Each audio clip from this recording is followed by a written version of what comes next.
Hello, everyone. Welcome back to our signing day special here at BuckeyeHuddle.com. It's the Skull Session Recruiting Podcast.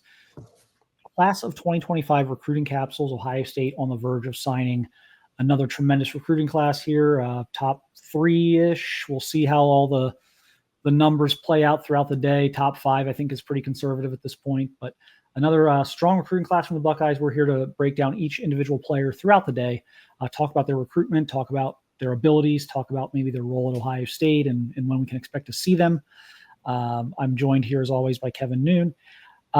Kevin, this one was fun to cover. We actually we went to a new place on our southern swing back in the spring and got a really good feel for this one, and we're kind of pretty well on top of this one after spending some time there at the school. And that is top 100 defensive end Zion Grady out of Alabama. Again, we went all the way down to middle of nowhere, Alabama, to see Zion's spring game and get some information on him and talk to sources and that, and kind of came back thinking, boy, this doesn't seem like it should be a kid Ohio State would be getting, but it feels like they're going to get him after kind of talking to people down there, talking to Zion. So that ended up happening. They landed him over the summer. And, I think a lot of people expected a lot of drama here after that commitment. I think a lot of people expected things to get really, really shaky here with Ohio State, just kind of where he's located at and just other schools recruiting him. And, look, I'm not going to sit here and say there was never any inkling of anything, but this was pretty stress-free after getting him. I think much more stress-free than people expected. Yeah, going into the Deep South, going into Alabama, a state that Ohio State really has not recruited in the past, and getting a big lineman, you kind of expected, okay, well, this is all well and good until Auburn or Alabama or even LSU by extension, UGA tries to really get involved. And, what happens at that point? I just remember when we were down at his high school for his spring game, think about a spring game being at night. This was during the day, and it was hot. It was really hot. Larry Johnson was up in the stands during the evaluation period.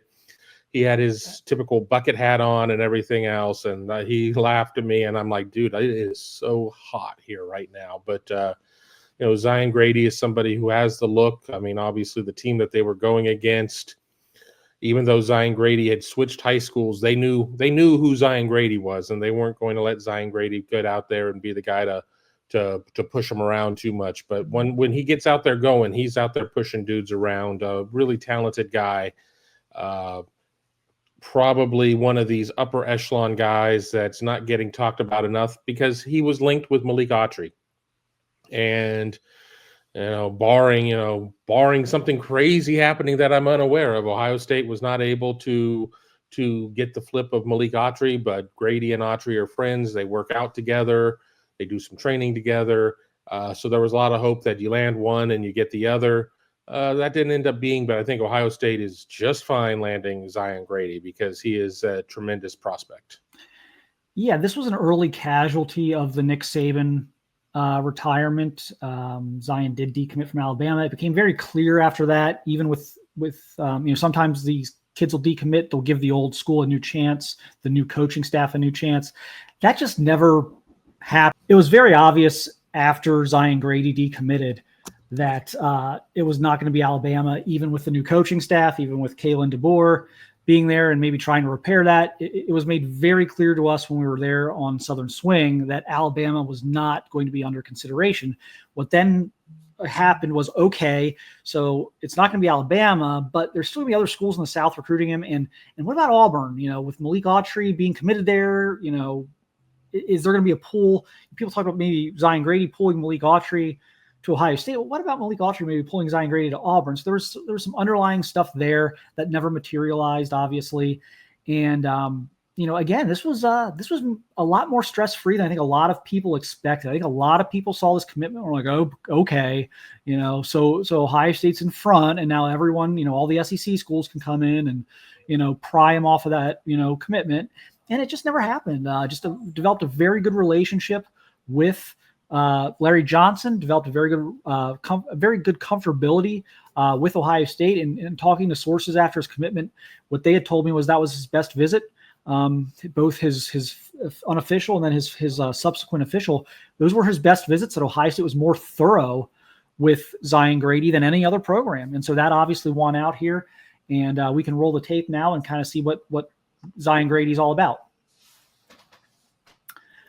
Very talented edge rusher. Here he is catching a touchdown, though. He's obviously a very athletic kid, but very talented edge rusher. That is just a devastating bull rush that we see there on that second clip.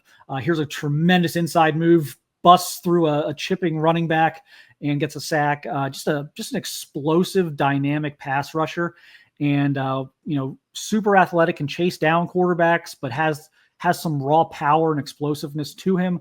Again, trying to chip him, he spins away. It's a sack.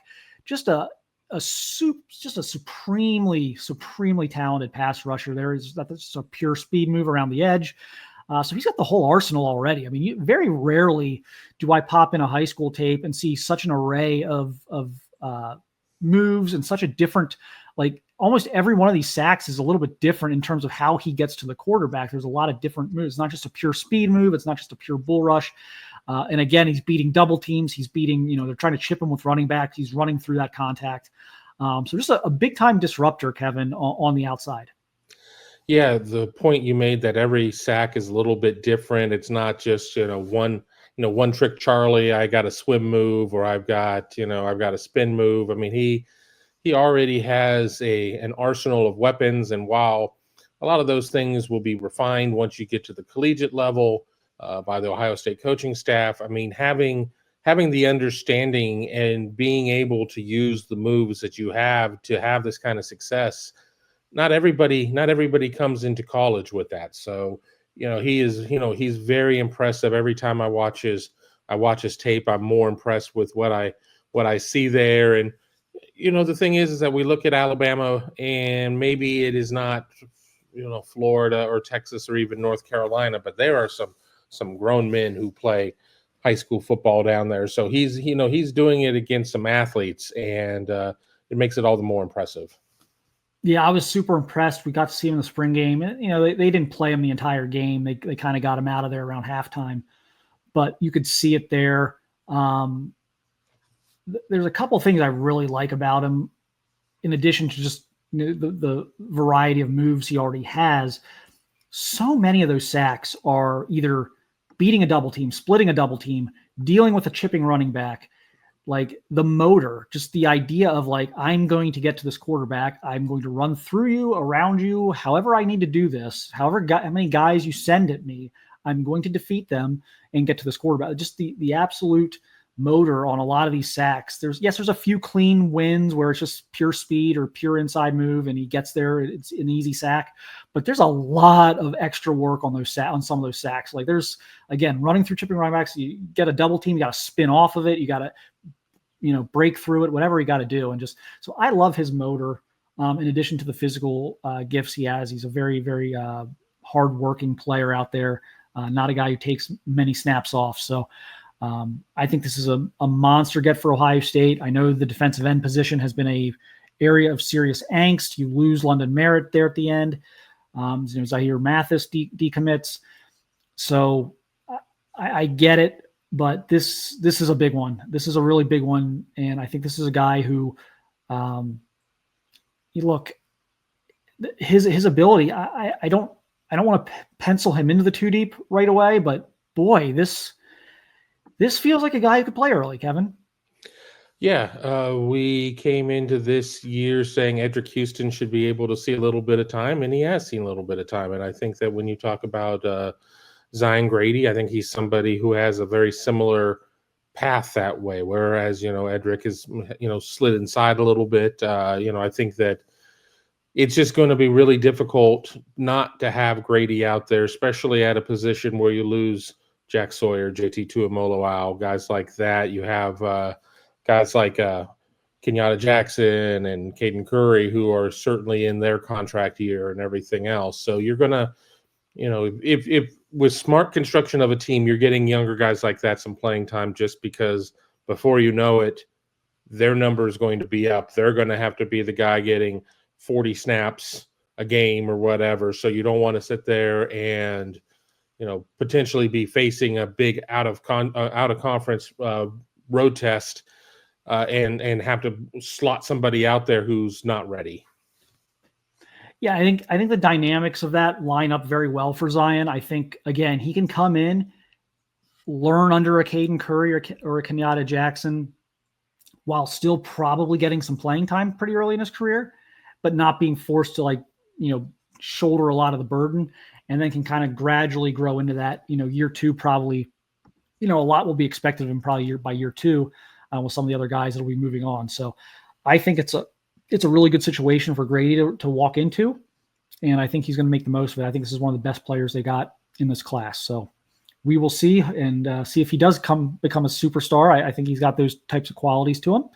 But we'll be doing these all day. So make sure you lock it in here, youtube.com/Buckeye Huddle, or you go to BuckeyeHuddle.com, get $4.99 for your first month.